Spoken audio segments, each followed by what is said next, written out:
Hello, my name is Jason Leahy, Executive Director of the Illinois Principals Association. Thanks for joining me for this IPA talk, and grateful to have with me Allison Maley, who is IPA's Government Public Relations Director, as well as Arlen Peebles, our Ed Leaders Network Director. So good afternoon, guys. Appreciate you jumping on here with me. Thank you. Yes, thanks for having us. Thanks for having me on, Jason. Well, so today's date's August 15th, 2023, getting real close to the start of the school year. But not necessarily going to talk about that specifically, but obviously something that's going to be impacting people as they're getting started with the school year. And that is the taking of all of the state mandated trainings that are required. That seems to be always an ever-growing list each and every year. But Allison, we've had big legislation this past year get passed to help, manage and streamline some of that a little bit. So do you mind just sharing with us, what's going on with that?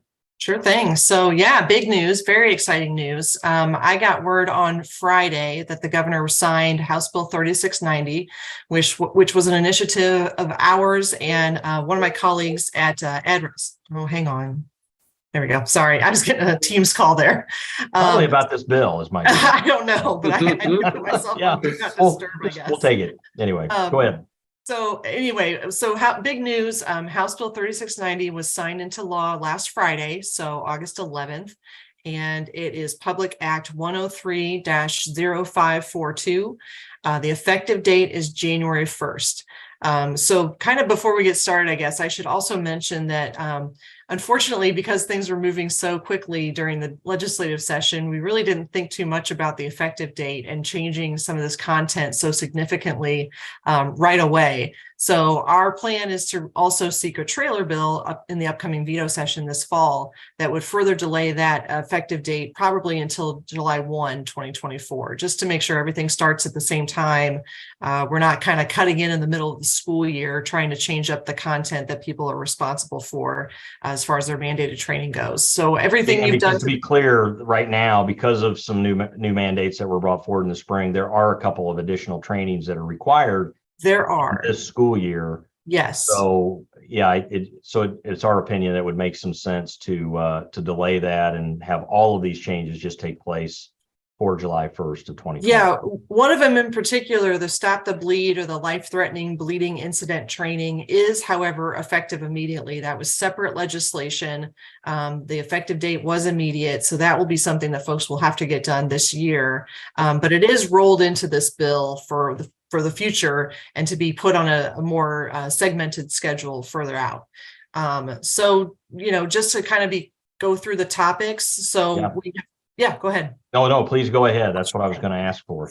Sure. So we're going to go through the different topics. And so we've tried to streamline everything down into 8 or 9 topics. I believe it's 8 altogether. So we've got health conditions of students. So instead of, we'll still have some standalone trainings, I believe, and Arlen's going to speak to that, I'm sure, in a little bit. But it includes all of the trainings that you've been doing.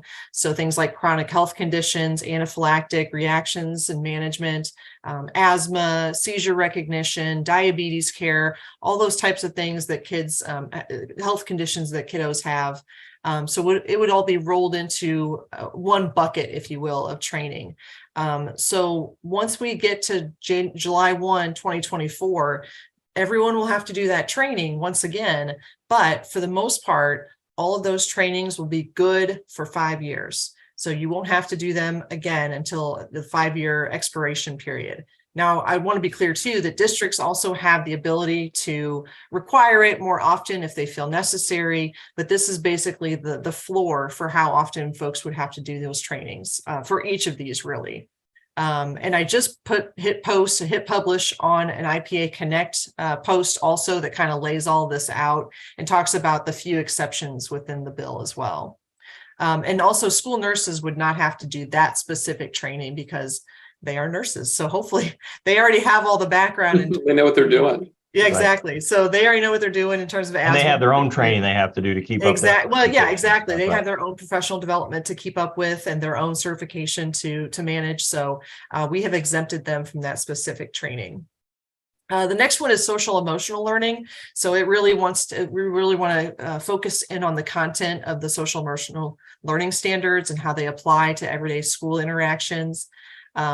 The next one is more of creating a bucket again of developing cultural competency. So right now that would just include the implicit racial bias that everyone's been taking for the last several years. And the thought behind structuring the bill the way we did was we don't want to leave the door wide open, but we want to leave the door open a little bit in case more topics come through, because inevitably they will. The legislature will come forward with new ideas. But we want it to be more manageable just in terms of the school code and being able to place them where they belong. And then also having all of the trainings in one section of the school code so everyone knows what they should be doing and when and how often. So the next would be warning signs of mental illness, trauma, and suicidal behavior. Again, things that folks have already been doing. A fifth one would be domestic and sexual violence. And then also a new one is the needs of expectant and parenting youth. So just talking more about what those needs might be for those students in your buildings. A sixth would be protections and accommodations for students. So this would include ADA in the school environment, and then also homelessness. Sorry, I'm getting I'm catching you. Well, I think we're getting homelessness. Yes, training. there you go. Perfect. So there we go. So beginning with that next school year, training would be required within 6 months of those employees coming on board, and then renewed within 2 years for the first iteration of the homeless training. And then after the 27-28 school year, that would also be put on that 5-year cycle. The last two would be educator ethics and responding to child sexual abuse and grooming. This does not preclude individuals from having to take the DCFS training. That's a separate training that is not tampered with here in any way. So that's still a 3-year cycle required for mandated reporters. And then lastly, effective instruction in violence prevention and conflict resolution.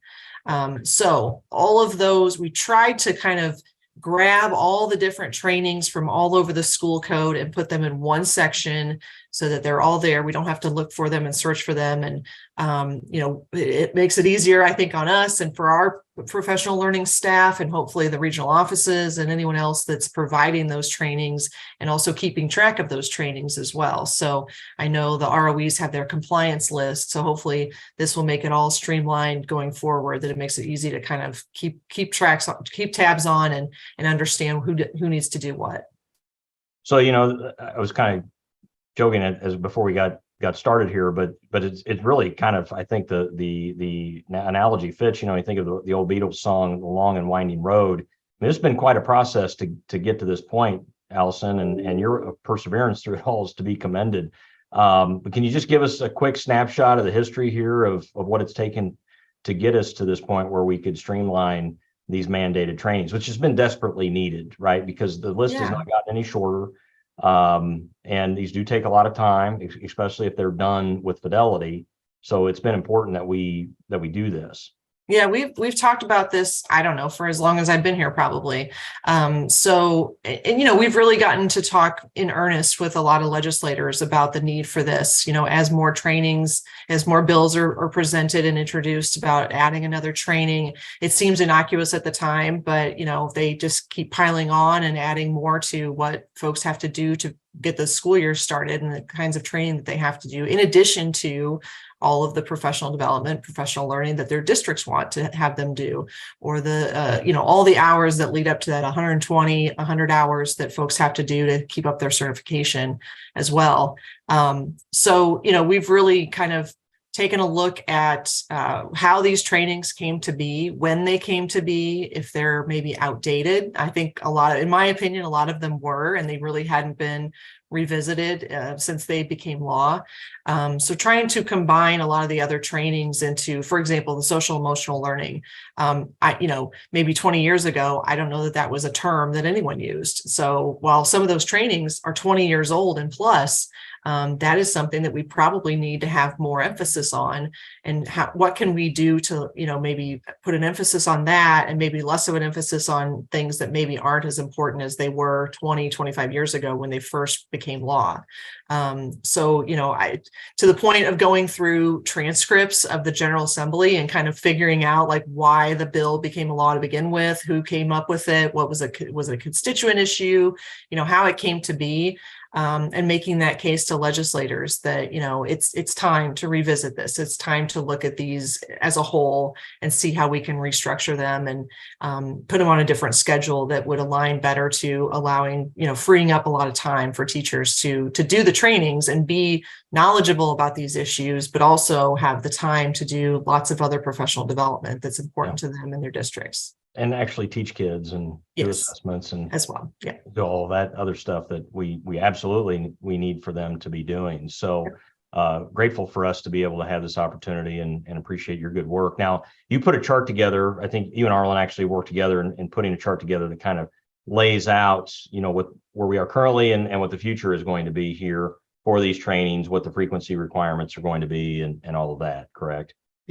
Yeah, it's difficult. It's a little wonky. And, I don't know how much we're going to get into the weeds here. I know Arlen's going to go through the website and kind of show what we have in store. But yeah, it is confusing because we are combining some trainings into one. We're removing others that are no longer required. And then, replacing them with something else. So if obviously if folks have questions about how it all aligns and how it all kind of crosswalks from the present to the future, certainly they can reach out to any of us. That sounds good. Well, appreciate again all the hard work, Allison, and also just kind of an overview here of where we're going and why the legislation was structured the way it is and what we hope to accomplish overall. So Arlen, more pragmatically here, we have to do these trainings, right? And we've had now the Ed Leaders Network since 2011. And very quickly when we launched the site, we learned from school leaders that something that could be helpful to them would be, state mandated trainings. And so we included those kind of right from the very beginning when we launched ELN. And so, the number of state mandated trainings on the site has grown since that beginning time because we've had more requirements. But thought it was important is we're having this discussion related to state mandated trainings to let the field know, what ELN is again, and maybe reacquaint people with it or introduce it to them for the first time if they're not familiar with it. Get a kind of a sense of the site, and even those that have been with ELN all along. We've had some updates to the website, at least the open-facing site here, giving it a nice, cleaner, more user-friendly look and feel, and helping people get quickly to where it is that they're wanting to go. So I'm just going to turn it over to you. I know we're going to have you share your screen and share it with us a bit about what's going on with ELN right now. And also, as part of this conversation, is helping school districts know how ELN could be leveraged to help them track all of these state mandated trainings and the completion of them, because it is going to change. While we're going to save time with regards to the streamlined approach to these trainings, it does make it a little bit more complicated with the tracking, because now it's not this situation where you have somebody taking every training every year. Now people maybe don't have to take the trainings but once every 5 years or once every 3 years or whatever, but ELN can help support that tracking and still make that user friendly. So why don't you show us just kind of the nuts and bolts of things? Absolutely. Thanks, Jason. Yeah, Ed Leaders Network is quite simply our on-demand professional learning platform. We've got about 175 on-demand online video courses that you can take at any time. Most all of them are worth professional development clock hours. And of course, we've got all of the state mandated trainings that are required of you to take. And we have thousands of these being completed. Every day we've got courses being completed on Ed Leaders Network. So I want to just show you some of the updates to highlight for 2023 and talk about what it's going to be like in 2024 as well. We relaunched the website June 1st with a new look. Dave Heinzel, our creative director, did an excellent job. We had a couple of goals with the Ed Leaders Network website, and one was to overhaul and refresh the look, make it as modern as it can be, but also expose more content. So people who weren't logged in or were first-time visitors could see exactly what type of professional learning they were looking at. At the top is a slider that kind of goes through the most recent courses, featured live webinars, featured presenters that we have to work with to build this content. And then right away, as you scroll down, the most recent courses show up. And you can hover over these, click on them, and get an idea. This one's worth 0 PD hours. That's probably not the best example. Let me click on another one for you. That one's important, though. It helps those managers know what they're doing, right? Exactly. Yeah, it's just a 10-minute training to help managers use the learning management system most effectively. But a regular course looks like this. You see the thumbnail, the title, how many PD hours it's worth, who presented it, and a brief description. And then we also have these tags that you can use when searching. So if you were looking for more operations and management type of content, you could click on that tag and be taken right to a search page that shows you ELN courses that are tagged that way, any micro-credentials with an operations and management tag, any live ELN webinars. So all the different content areas show up here on the search page. And you can really get refined with this search. If you click that options menu, you can search by keyword, search by other leadership tags that we've got in the system, and then focus and filter this content by content type. Is it an ELN course? Is it a micro-credential, live webinar, just a regular page? And you can check and uncheck all of those. But we've also got places where you can go look at some specifically gathered courses for you to view. If you hover up here around courses, you can see all the on-demand courses, all 175 will show up here for you to browse through in alphabetical order. But we thought it would be good to break these down into topics. So we've also got leadership courses.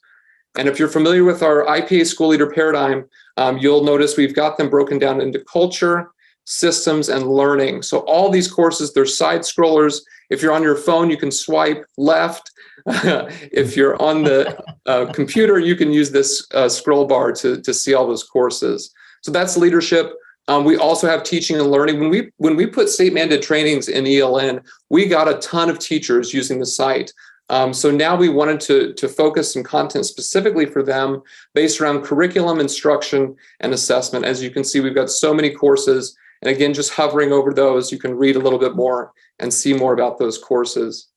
But then, of course, what we were talking about here, our topic of the day, the Illinois state mandated training courses. We've got the spreadsheet, Jason, that you were talking about, that Allison and I put together that looks at 23-24 and also the road ahead for July 1st, 2024. You can download that right here from the state mandated training tab. And then we broke the mandates down into 3 subtopics. The annual ones, these are the ones that are required every year of all your staff. The biannual ones, these are once every 2 years. And then ISB also has a handful of just recommended courses that they want you to take, but they're not necessarily required as it's written in code. So those are the 3 options you've got to look at for state mandated trainings. Let's log into the learning management system and see what these courses look like behind the login.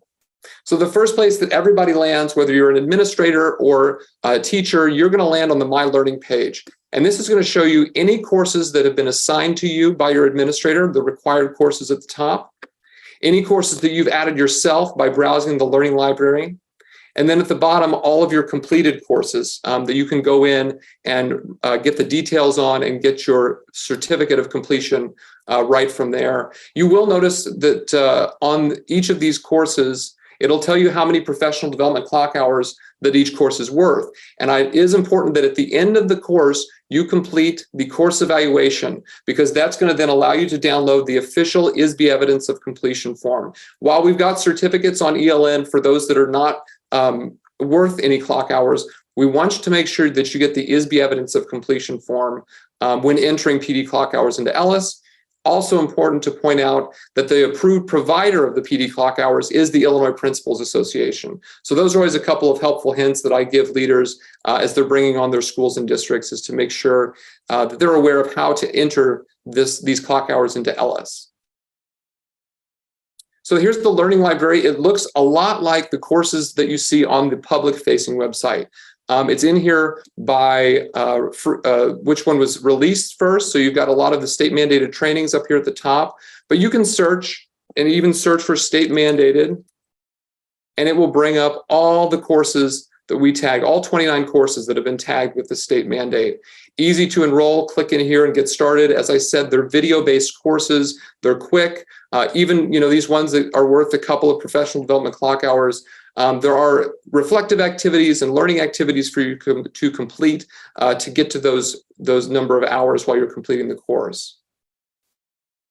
So there are a couple of features that administrators have that a teacher might not have on EdLeaders Network, and we call these the administrative tools over here on the left sidebar. The first one is analytics. This gives you a transcript of completion that shows you where all of your learners are at, and this takes an incredibly long time to load, so hopefully Scott can speed that up for me. But this is the learner transcript that's going to have the name of your staff, the title of the course or program, and then, of course, their status, whether they're completed, not started, or in progress. And the good news is you can set this transcript up to be emailed to you on a recurring basis. I usually have the administrators set it to weekly, so it'll send them this transcript on a weekly basis and it updated with all the new learning that's happening on EdLeaders Network.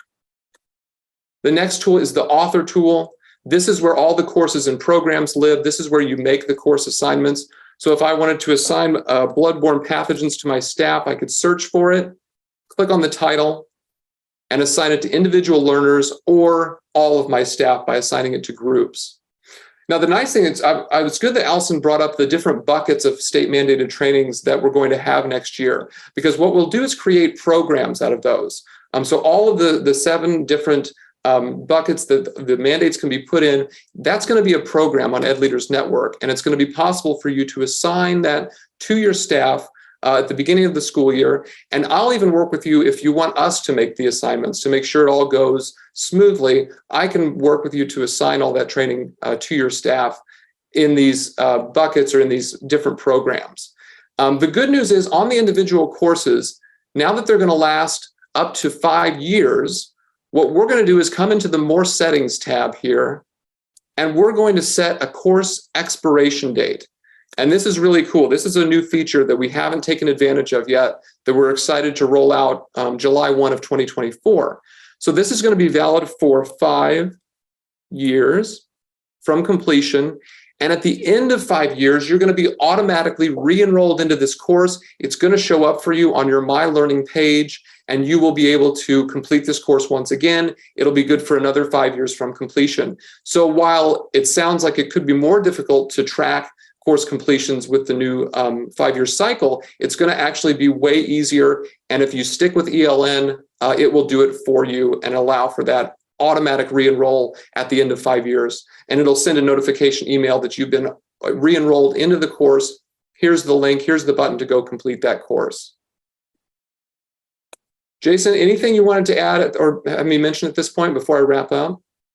Well, I just think, this feature is extremely significant, for districts. So it just allows for them, to put things on autopilot. So if you're a school leader that's very interested in being able to have a very user-friendly way of handling, these state mandated trainings, making sure that your teachers are getting for those trainings that you can, professional learning for them, because right. We are an approved provider, all of that. And then also just knowing that it's a high quality professional learning experience.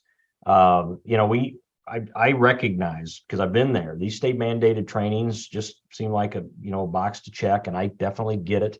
We're trying to minimize that as much as possible and make these a meaningful experience. And the fact that now many of these aren't going to have to be taken but every 5 years or so, it should be more meaningful.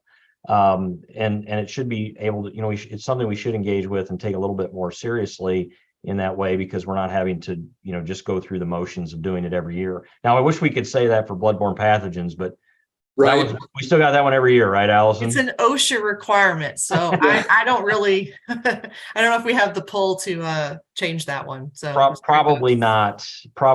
So that's one that we're going to get every year. But I highly recommend, if you're watching this, you're not an ELN subscriber, to please reach out to Arlen to get a demo more in depth, to get training, all of that. And then if you have questions related to, the contents of the bill and specifically what's going on there, of course, don't hesitate to reach out to Allison. And Arlen's email is arlen@ilprinciples.org. Allison's is at allison@ilprinciples.org. And One L.